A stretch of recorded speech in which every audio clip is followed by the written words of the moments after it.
Baik, assalamualaikum warahmatullahi wabarakatuh. Di sini kami sekelompok membuat tugas video tentang manajemen diklat, yaitu yang pertama saya Doli Saputra Siregar sebagai pemateri dan rekan Saya Beben Septian Putra, yaitu sebagai pembaca doa, dan teman saya Yuri Yandinata sebagai pemateri kedua. Saya Aulia Khairunisa sebagai editor dan rekan saya. Saya Ade Purnama sebagai moderator dan rekan saya. Saya Muhammad Khotami sebagai peserta diklat dan teman saya. Dan saya Yogi Andika sebagai moderator dan memimpin diklat pada kegiatan ini. Assalamualaikum warahmatullahi wabarakatuh. Salam sejahtera untuk kita semua. Oke, baiklah, puji syukur kehadirat Allah Subhanahu wa Ta'ala yang telah memberikan kita kesempatan sehingga kita bisa berkumpul di ruangan ini dalam melaksanakan diklat mengenai membangun komunikasi yang baik, serta solawat bertangkaikan salam senantiasa kita sanjung tinggikan ke Nabi besar Muhammad Sallallahu Alaihi Wasallam, karena syafaat beliaulah yang kita harapkan di hari kelak nanti. Baiklah, tanpa memperpanjang mukaddimah, yang pertama kami ucapkan terima kasih dengan senantiasa telah meluangkan waktunya untuk memberikan kami materi mengenai membangun komunikasi yang baik kepada Bapak Yuri Yandinata dan Bapak Doli Saputra. Besar harapan kami semoga diklat hari ini memberikan manfaat yang baik untuk kita semua. Dan yang saya hormati Bapak Yurian dan Bapak Doli sebagai pemateri, dan tidak lupa dengan Bapak Ustadz Beben Septiawan yang akan memimpin doa untuk acara kita ini, dan juga terima kasih kepada peserta-peserta diklat yang telah hadir dalam undangan yang kami sebarkan. Marilah untuk tidak memperpanjang waktu, langsung saja kita mulai acara kita ini dengan membacakan Al-Basmalah. Baik, kita langsung saja memasuki agenda kita pada acara ini, yaitu dengan pemberian dan penyampaian materi dari Bapak Yurian Dinata. Kepada Bapak Yurian kami persilakan dengan segala hormat. Oke, terima kasih kepada saudara dan saudari moderator, yaitu Yogi Andika dan juga Ade Purnama. Baiklah, kami di sini akan menjelaskan tentang cara membangun komunikasi dalam sebuah lembaga. Terlebih khusus karena kita berada pada lembaga pendidikan, maka cara membangun komunikasi itu di dalam sebuah lembaga pendidikan, baik di dalam perkantoran atau juga di sekolah. Di sini saya akan menerangkan ada beberapa faktor dalam membangun sebuah komunikasi. Nah, yang pertama itu adalah untuk membangun sebuah komunikasi. Yang pertama itu adalah pemahaman dalam kosakata. Nah, untuk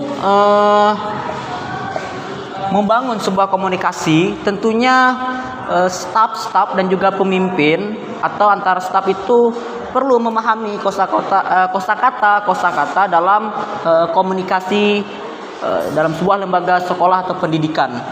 Itu yang pertama. Kemudian yang kedua adalah bahasa tubuh.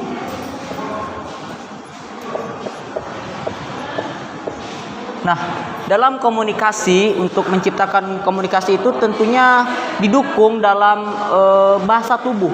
Tidak mungkin seorang berkomunikasi itu hanya memakai kekuatan kosakata. Nah, itu tidak mungkin, tetapi juga diperlukan seni gerak, baik itu tangan, mata, atau juga gerak tubuh yang lainnya untuk membangun komunikasi. Mungkin itu yang perlu intisari dari dalam membangun sebuah komunikasi bagi peserta diklat nantinya. Diharapkan bisa mengaplikasikan sehingga implikasi dari membangun komunikasi ini bisa berjalan dengan baik. Saya kembalikan kepada moderator. Baik, terima kasih kepada Bapak Yurian Dinata yang telah menjelaskan materinya.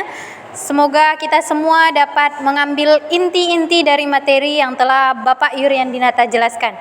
Baiklah, tanpa memperpanjang waktu lagi, kepada Bapak Doli Saputra selaku pemateri kedua kami berikan waktu untuk menjelaskan materi-materi yang sangat bermanfaat untuk kami semua. Kepada Bapak kami persilahkan. Baik, Assalamualaikum warahmatullahi wabarakatuh.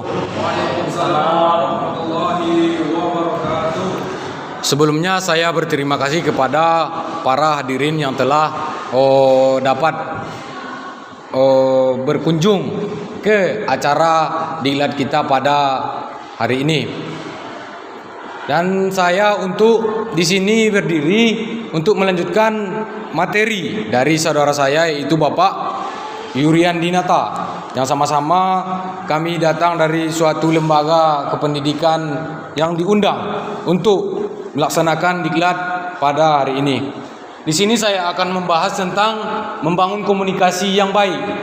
Tadi Bapak Yurian Dinata telah membahas tentang pemahaman kosakata dan bahasa tubuh.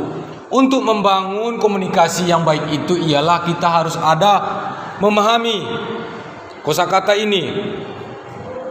Apabila kita berjumpa dengan seseorang atau orang Batak contohnya kan, berkata dengan kasar dan suaranya agak keras sedikit.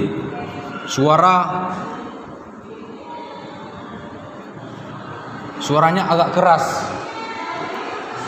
Jadi kita saling memahami antara itu namanya dengan antara suku, harus memahami bagaimana dia memberikan kata-kata pada komunikasi antara sesama. Dan selanjutnya bahasa tubuh. Bahasa tubuh ini apabila kita berbicara dengan orang lain kita harus menatap matanya atau segala macam. Apabila tidak kita ngomong di sini, orangnya di sana kita nggak nengok sama dia, itu namanya itu tidak ada etika. Untuk menjalin komunikasi yang baik itu ialah harus adanya feedback antara contohnya di dalam sebuah lembaga pendidikan harus ada feedback supaya tidak terjadi namanya dengan konflik di dalam sebuah lembaga tersebut.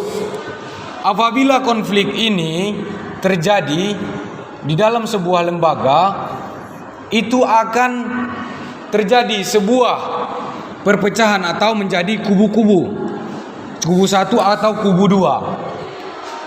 Cukup sekian yang bisa saya sampaikan. Terima kasih kepada hadirin sekalian. Mudah-mudahan bisa bermanfaat bagi kita semua. Saya sudahi dengan salam. Assalamualaikum warahmatullahi wabarakatuh.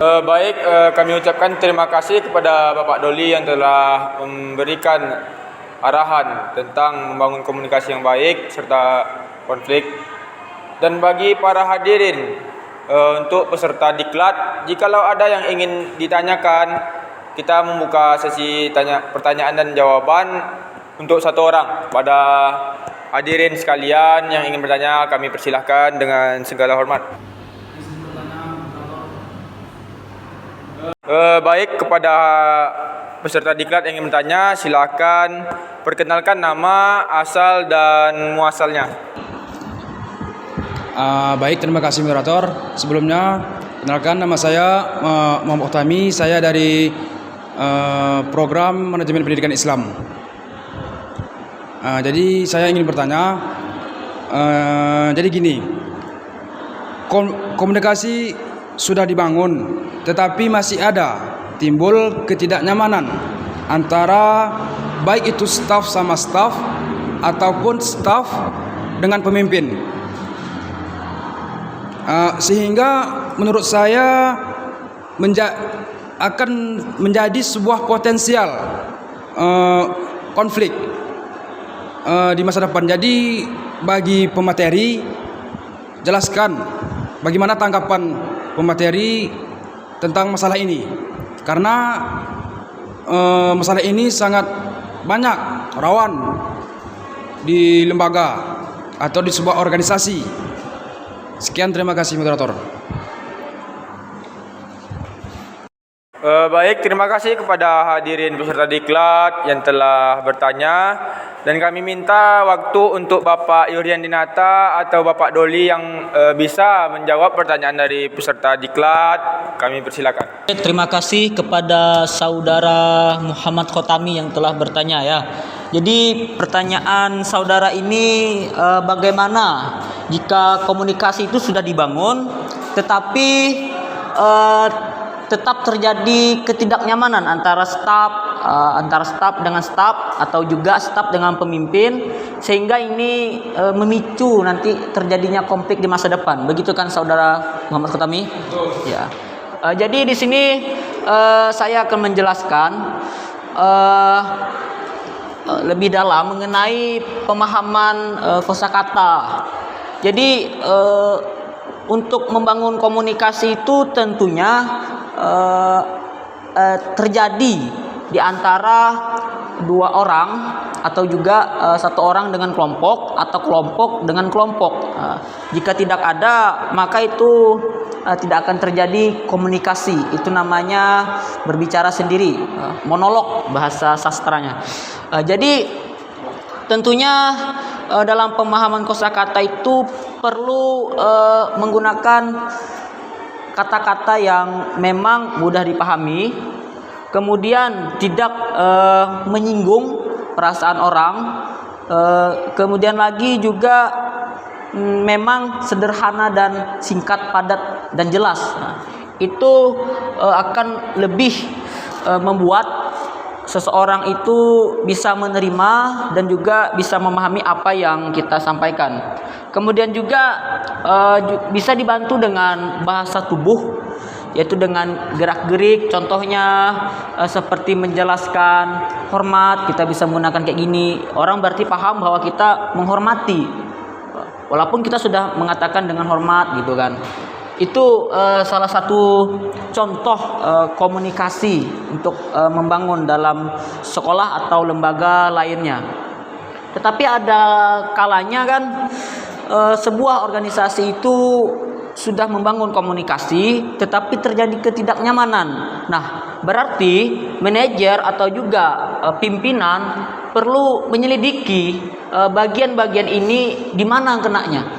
Ataukah penggunaan kosakatanya yang kasar atau bahasa tubuhnya juga yang kasar sehingga menimbulkan ketidaknyamanan antara pegawai-pegawai atau juga staf dengan pimpinan. Nah, itu banyak sekali faktor yang membuat komunikasi itu tidak kondusif. Di antaranya itu ya tadi kosakata yang kasar, kemudian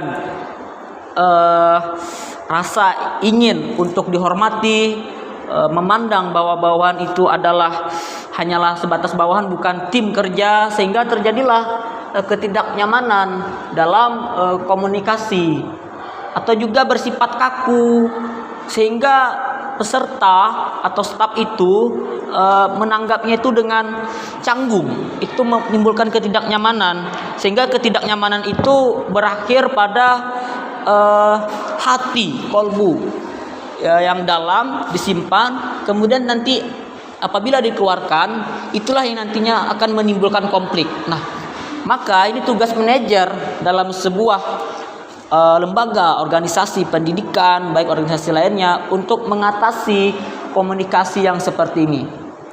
Mungkin itu yang dapat saya sampaikan. Nanti akan ditambahkan oleh Bapak Doli Saputra. Kami kembalikan dulu kepada moderator. Terima kasih. Baik, terima kasih kami ucapkan kepada Bapak Haji Yurian Dinata yang telah menjelaskan pertanyaan dari peserta diklat. Baiklah, mungkin sudah cukup jelas jawaban dari pemateri kita pada hari ini. Semoga kita semua dapat mengambil inti dari pertanyaan saudara Muhammad Khotami tadi. Baiklah, pada pertemuan diklat hari ini dapat kita ambil kesimpulan bahwa dalam membangun komunikasi yang baik perlu adanya pemahaman kosakata dan bahasa tubuh, di mana dalam suatu komunikasi itu kita juga harus mengedepankan etika, karena jika tidak ada etika akan timbul sebuah konflik. Baiklah, untuk menutupi diklat kita pada pagi hari ini, ada pembacaan doa oleh Ustadz Beben Septiawan Putra LSC. Kepada Bapak Ustadz kami persilahkan untuk memimpin doanya. Assalamualaikum warahmatullahi wabarakatuh. A'udzubillahi minasyaitonirrajim. Bismillahirrahmanirrahim. Alhamdulillahirabbil alamin wa bihi nasta'in ala umuri dunya waddin. Asyhadu an la ilaha illallah wa asyhadu anna Muhammadar Rasulullah, amma ba'du. Allahumma fir lana dzunubana wa liwalidina warhamhuma kama rabbayana shaghira wa li jami'il muslimina wal muslimat wal mu'minina wal mu'minat al ahya'i minhum wal amwat bi rahmatika ya arhamar rahimin. Ya Allah, ya Rahman, ya Rahim, saat ini kami berkumpul dalam rangka pembukaan diklat yang diselenggarakan oleh lembaga pada siang hari ini. Kami mohon ya Allah, kiranya acara ini selalu berada dalam ridho-Mu ya Allah. Ya Allah, ya Tuhan kami yang maha mengetahui, limpahkanlah kepada kami semua kekuatan dan kesabaran, kemudahan dan keikhlasan, serta kecerdasan dan kearifan selama mengikuti diklat ini ya Allah. Dan berikanlah kami ilmu yang bermanfaat, kepahaman yang luas, dan amalan yang Engkau terima selama kami mengikuti diklat ini ya Allah. Dan berilah kami kemampuan untuk dapat melaksanakannya di tempat tugas kami ya Allah. Rabbana zalamna anfusana wa illam taghfir lana wa tarhamna lanakunanna minal khasirin. Rabbana atina fid dunya hasanah wa fil akhirati hasanah wa qina azabannar. Subhana rabbika izzati amma yasifun wa salal mursalin walhamdulillahi rabbil alamin. Baiklah, terima kasih kepada Bapak Ustadz yang telah memimpin doa kita untuk penutupan acara diklat kita pagi hari ini. Terima kasih juga untuk Bapak Yurian Dinata dan Bapak Doli Saputra yang telah meluangkan waktunya untuk memberikan materi kepada kita mengenai membangun komunikasi yang baik. Baiklah, untuk menutup acara pada pagi hari ini kami memberikan satu pantun. Siang hari makan kuaci, makan bareng bersama Ibu Asi. Sekian acara diklat hari ini, saya ucapkan banyak terima kasih. Assalamualaikum warahmatullahi wabarakatuh.